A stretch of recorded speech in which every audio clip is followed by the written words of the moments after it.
Channel 24 রাত 10টার খবরে শুনছিলেন একেএস সংবাদ শিরোনামগুলো। আপনাদের সাথে আমরা দুজন আছি, আমি ফারজানা নিশি, আমি মামুন উর রশিদ। চলতি মাসের শেষ সপ্তাহ কিংবা সেপ্টেম্বরের শুরুতে ভারত সফরে যেতে পারেন প্রধানমন্ত্রী তারেক রহমান, এমন তথ্যই জানাচ্ছে দুই দেশের পররাষ্ট্র মন্ত্রণালয়ের সূত্রগুলো। তবে সফরটি চলতি সপ্তাহে হতে পারে বলে এক ধরনের খবর প্রকাশ করেছে ভারতীয় গণমাধ্যম এনডিটিভি। আর বিশ্লেষকরা বলছেন, এই সফরে দিল্লির খবরদারি বন্ধের বার্তা দিতে হবে ঢাকাকে। মোর্শেদ হাসিবের রিপোর্ট। বাংলাদেশ ভারত সম্পর্কে অন্তর্বর্তী সরকারে রেখে যাওয়া অস্থিরতা আর অবিশ্বাস কাঁধে নিয়ে 6 মাস আগে যাত্রা শুরু করে বিএনপি সরকার। সেই কালো মেঘ কাটার আভাস মেলে যখন সাবেক প্রধানমন্ত্রী খালেদা জিয়ার মৃত্যুতে শোক জানাতে তারেক রহমানের সাথে দেখা করেন ভারতের পররাষ্ট্রমন্ত্রী জয়শঙ্কর। এরপর নতুন সরকারের শপথের দিন ঢাকায় আসেন ভারতের জাতীয় সংসদের স্পিকার, পৌঁছে দেন সপরিবারে প্রধানমন্ত্রীকে ভারত সফরে মোদির আমন্ত্রণ। এর কমাস পরেই ব্রিক্স সম্মেলনে দাওয়াত দেওয়া হয়। এভাবে যখন একটু একটু করে সম্পর্ক উন্নয়নের পালে হাওয়া লাগছিল, তখনই দিল্লিতে হাসিনার বক্তব্য ঘিরে ভেসে যায় সবকিছুই।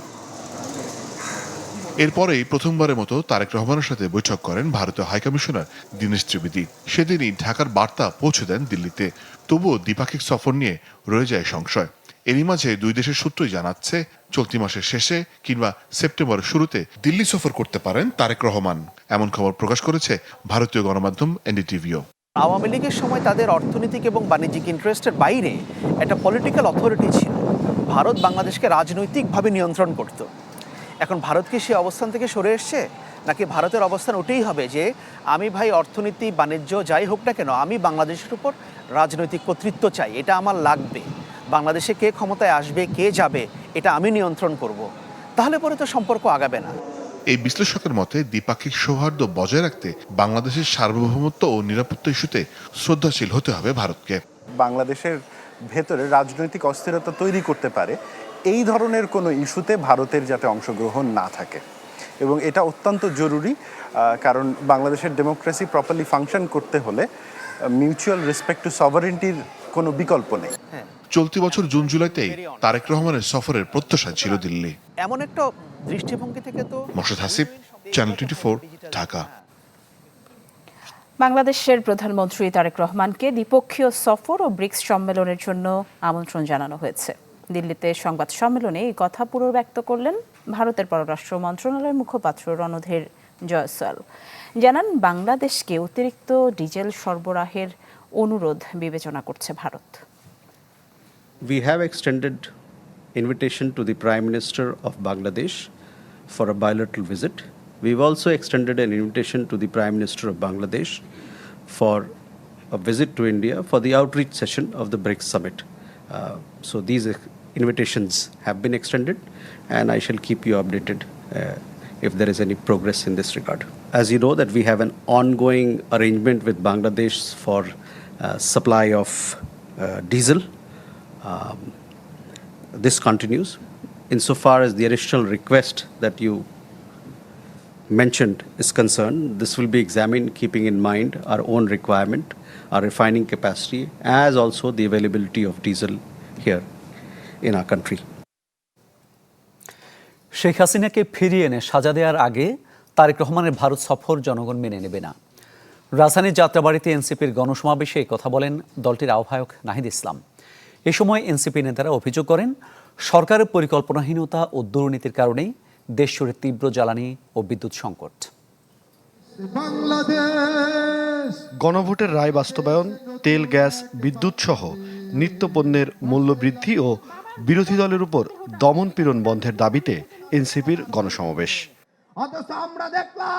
রাজধানীর যাত্রাবাড়িতে এই গণসমাবেশে জুলাই গণ অভ্যুত্থানে আহত ও শহীদ পরিবারের সদস্য সহ দলের শীর্ষ নেতারা অংশ নেন। জাতীয় নাগরিক পার্টি মনে করে এ সময় আইন শৃঙ্খলার উন্নতি ও জননিরাপত্তা নিশ্চিত না হলে লাগাতার আন্দোলনের হুঁশিয়ারি দেন এনসিপির নেতারা। গ্যাস বিদ্যুৎও নাই, পেটে ভাতও নাই, তো মাশাআল্লাহ তারা যেই পেটে ভাতের কথা বলতো, আলহামদুলিল্লাহ তারা আসার পর এখন কোনো কিছুই আর জনগণের কাছে সহজলভ্য নাই। জমিতে গরু মহিষ চড়াইতে হইল, গরু মহিষকে ঘাস খাওয়ায় না, চড়াইতে হইলেও ছাত্রদলকে চাঁদা দিতে হয়। এখন হলো গদি আমাদের টান দেওয়ার সুযোগ এসেছে। আমরা স্পষ্ট জানিয়ে দিতে চাই, গ্যাস দে, বিদ্যুৎ দে, নইলে গদি ছাইড়া দে। এই সরকার যদি দলটির আহ্বায়ক নাহিদ ইসলাম অভিযোগ করেন, সরকারের দুর্নীতির কারণে দেশে বিদ্যুৎ ও গ্যাসের সংকট।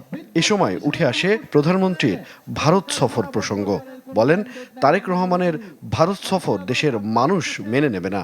দিল্লিতে একটা প্রেস ব্রিফিং হয়েছে, খুনি শেখ হাসিনা সরকার একটা প্রেস ব্রিফিং করে বাংলাদেশের সার্বভৌমত্বের বিরুদ্ধে দিল্লি অবস্থান নিয়েছে, কিন্তু আমরা দেখতে পেলাম তারেক রহমানের সরকার এর কোনো জবাবদিহিতা নিশ্চিত করতে পারে নাই, এবং যদি জবাবদিহিতা নিশ্চিত করতে না পারে তাহলে তারেক রহমানের ভারত সফর কোনোভাবেই এদেশের জনগণ মেনে নেবে না। হুঁশিয়ারি দেন, গণভোটের রায় বাস্তবায়ন না করতে পারলে ক্ষমতায় থাকতে পারবে না সরকার। স্থানীয় নির্বাচনে লাল কার্ড দেখাবে জনগণ। জনগণ এই সরকারকে লাল কার্ড দেখিয়ে দিবে ইনশাআল্লাহ। হিরণ খান, চ্যানেল 24, ঢাকা।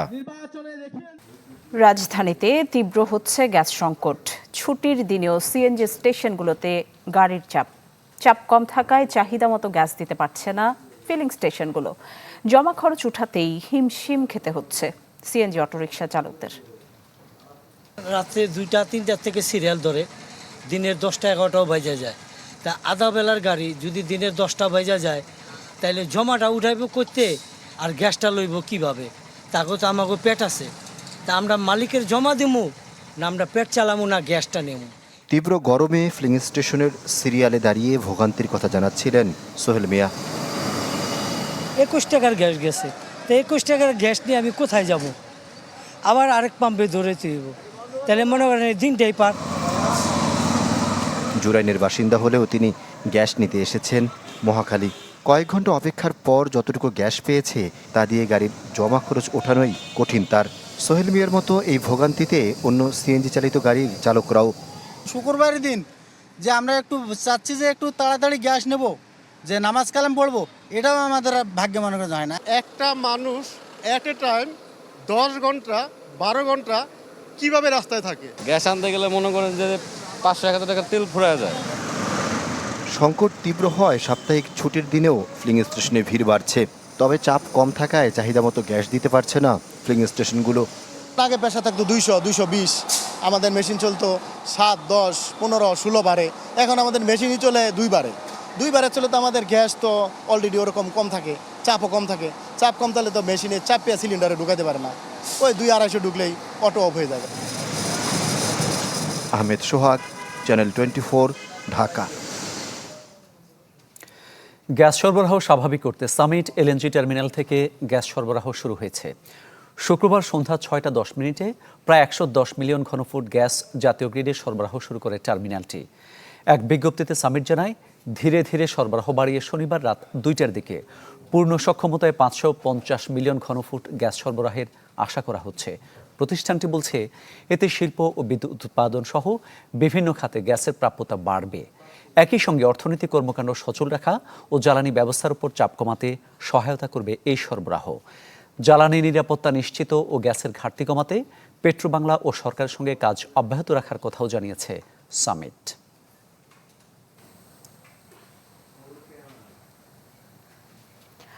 গ্রাম কিংবা শহর সবখানেই বিদ্যুতের লুকোচুরি খেলা।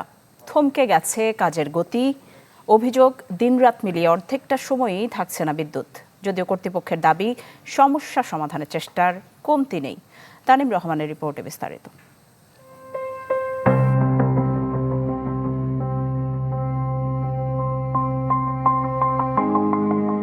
ফ্যান থেমেছে, নিভেছে লাইট, এই আসছে আবার যাচ্ছে, কখনো ঘন্টা, কখনো কয়েক ঘন্টা। গ্রাম থেকে শহর বিদ্যুতের এই লুকোচুরি খেলা এখন নিত্যদিনের। খুলনার 8ম শ্রেণীর শিক্ষার্থী সারিকা জামান ভ্যাপসা গরমে বিদ্যুৎহীন অন্ধকারে লেখাপড়ায় 10 টাকার মোমবাতি ভরসা। স্কুলে গেলেও কারেন্ট থাকছে না, তারপর সন্ধ্যায় যখন পড়তে বসি তখনও কারেন্ট থাকছে না, এক হাত দিয়ে বাতাস করা লাগছে।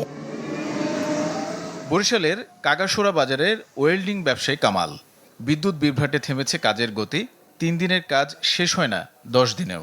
পার্টির অর্ডার লই আমি কাজটা দেবো 2 দিনে, দিতে পারতেছি না 10 দিনে। ওই ক্ষেত্রে আমার তাদের সাথে মন মনোনীত হয়, কাজের বিঘাত করে, আর একটা নতুন করে অর্ডার লব সেটা লইতে পারতেছি না। 56,000 বর্গমাইলে গ্রাম থেকে শহর সবখানেই এখন তীব্র লোডশেডিং। কোথাও 2 ঘন্টা, কোথাও তারও বেশি। তীব্র গরমে সবচেয়ে বেশি সমস্যায় শিশু ও বয়োবৃদ্ধরা। পাখা নিয়ে বাতাস দিয়া বাচ্চারা কোলে গরমে খুবই হয়ে অস্থির হয়ে যাচ্ছে। শুধু খালি কারেন্ট যায় আর আসে, যায় আর আসে, বিল আমাকে ঠিকই ওঠে। বিদ্যুৎ যে কখন আসে কখন যায় সেটাই আমরা সঠিকভাবে বলতে পারি না। 3 ঘন্টা 4 ঘন্টা কারেন্ট দেয়, আর তামান দিন কোনো কারেন্টই থাকে না। দীর্ঘ সময় লোডশেডিংয়ে বিভিন্ন এলাকায় বিদ্যুৎ অফিস ও উপকেন্দ্রগুলোর উপর ক্ষোভ ছাড়ছেন গ্রাহকরা। এতে বিদ্যুৎ স্থাপনা ও কর্মকর্তা কর্মচারীদের নিরাপত্তার চেয়ে প্রশাসনের কাছে চিঠিও দিয়েছে দেশের অন্তত 80টি পল্লী বিদ্যুৎ সমিতি। স্ট্রিট লাইট নেই, ঘরে লাইট নেই, কোথায় যাবে মানুষ? মানুষকে যাবার একটা জায়গা তৈরি করতে সেটাও তো দেখতে হবে, দেখতে হলে তো আলো লাগবে, আলো নাই।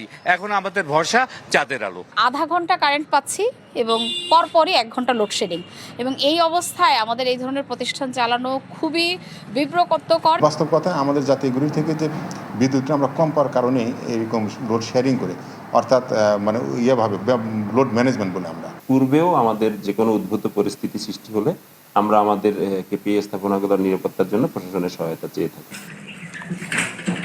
এমন পরিস্থিতিতে নিরাপত্তা নিয়ে সতর্ক প্রশাসন। অনেক বিদ্যুৎ কেন্দ্রে মোতায়েন করা হয়েছে পুলিশ। কেপিআই সহ বিদ্যুৎ কেন্দ্র, বিদ্যুতের সাথে জড়িত যেই প্রতিষ্ঠানগুলো আছে এইগুলোতে আমরা সার্বক্ষণিক নজরদারি রাখছি। আমাদের যে গোয়েন্দা উইং আছে তারা এই বিষয়গুলো তথ্য কালেক্ট করছে। বিদ্যুৎ বিভাগ জানায়, চাহিদার বিপরীতে বিদ্যুৎ মিলছে কম। সরবরাহ বাড়লে ধীরে ধীরে কমে আসবে লোডশেডিংয়ের মাত্রা। তানিম রহমান, চ্যানেল 24। বিএনপির নতুন মহাসচিব কে হবেন তা নিয়ে দলের শীর্ষ পর্যায়ে চলছে আলোচনা। নতুন মহাসচিবের নাম ঘোষণা না হওয়া পর্যন্ত দলের চেয়ারম্যান তারেক রহমানের সঙ্গে পরামর্শ করে সাংগঠনিক কার্যক্রম পরিচালনা করছেন সিনিয়র যুগ্ম মহাসচিব রুহুল কবির রিজভী আহমেদ। তবে তৃণমূলের নেতাকর্মীদের প্রত্যাশা, বিগত দিনের আন্দোলন সংগ্রামে যারা সামনে থেকে নেতৃত্ব দিয়েছেন তাদের মধ্য থেকেই কাউকে করা হোক দলের মহাসচিব। আমরা জাতীয় জীবনে এক নতুন অধ্যায়ের সূত্রপাত করতে যাচ্ছি। প্রতিষ্ঠার দীর্ঘ 48 বছরের পথচলায় কখনো ক্ষমতায় কখনো বিরোধী দলে আন্দোলন সংগ্রামের নানা রাজনৈতিক বাঁক পেরিয়েছে বাংলাদেশ জাতীয়তাবাদী দল বিএনপি। প্রতিটি অধ্যায়েই গুরুত্বপূর্ণ ভূমিকা ছিল দলীয় মহাসচিবের। আপনাদের সামনে আমি বলতে চাই, দলটির প্রতিষ্ঠাতা মহাসচিব ছিলেন AQM বদরুদ্দোজা চৌধুরী। এরপর মহাসচিবের দায়িত্ব সামলেছেন মোস্তাফিজুর রহমান, KM ওবায়দুর রহমান, আব্দুস সালাম তালুকদার, আব্দুল মান্নান ভূঁইয়া ও খন্দকার দেলোয়ার হোসেন। সবশেষ দীর্ঘ 1.5 দশক এই দায়িত্ব সামলেছেন মির্জা ফখরুল ইসলাম আলমগীর। রাষ্ট্রপতি পদে মির্জা ফখরুলকে দলীয় প্রার্থী করায় বদলে গেছে সমীকরণ। এখন শূন্য হওয়া মহাসচিবের পদ ঘিরে চলছে আলোচনা। নতুন মহাসচিব হিসেবে কাকে চান দলটির তৃণমূলের নেতাকর্মীরা, সেই প্রশ্নে মিলল স্পষ্ট বার্তা। একজন শিক্ষিত, পরিমার্জিত এবং আন্দোলন সংগ্রামে অনেক ভালো ভূমিকা রেখেছে, নেতৃত্ব দিয়েছে, এরকম নেতৃত্বকে আমরা মহাসচিব হিসেবে দেখতে চাই। এমন একজন মহাসচিব চাই যিনি দলের দুঃসময়ে রাজপথে ছিল। ক্যারিজমেটিক লিডার বলতে আমরা যাকে বুঝি যে দুঃসময়ে হরতাল, অবরোধ, সংগ্রাম, সংকটে রাজপথে ছিল, আমাদের তারা নির্দেশনা দিতে পারে।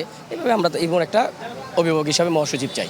মহাসচিবকে রাষ্ট্রপতি করা হচ্ছে, সবাই একটা ঈদের চাইতে খুশি। এটা একটা তৃণমূলের চাহিদা ছিল। তবে এখনই নতুন মহাসচিব পাচ্ছে দলটি, নাকি আসন্ন দলীয় কাউন্সিলের আগে ভারপ্রাপ্ত দিয়ে চলবে, সেই সিদ্ধান্ত আসবে দলের হাইকমান্ড থেকেই। আমাদের পার্টির চেয়ারম্যান, গণপ্রজাতন্ত্রী বাংলাদেশ সরকারের প্রধানমন্ত্রী, উনি এটা নিশ্চয়ই চিন্তা করছেন। পার্টির আরও হাইকমান্ড আছে, স্ট্যান্ডিং কমিটি আছে, তারা এটা নিয়ে চিন্তা করছেন, কথা বলছেন। সংগঠনের হেড তো হচ্ছে পার্টির চেয়ারম্যান, উনি তো আছে। তো সুতরাং কাজ পরিচালনা করার ক্ষেত্রে তো কোনো ধরনের বাধা বা এখানে থাকার আর কি সাইলেন্ট থাকার কোনো অবকাশ নেই। নতুন মহাসচিব শুধু দলের সাংগঠনিক দায়িত্বই নেবেন না, ক্ষমতাসীন বিএনপির রাজনৈতিক কৌশল বাস্তবায়নে হয়ে উঠবেন গুরুত্বপূর্ণ মুখ। সেই সাথে দলটির স্থায়ী কমিটির শূন্য পদ এবং মন্ত্রিসভাতেও আসবে পরিবর্তন। আশেকিন প্রিন্স, চ্যানেল 24, ঢাকা।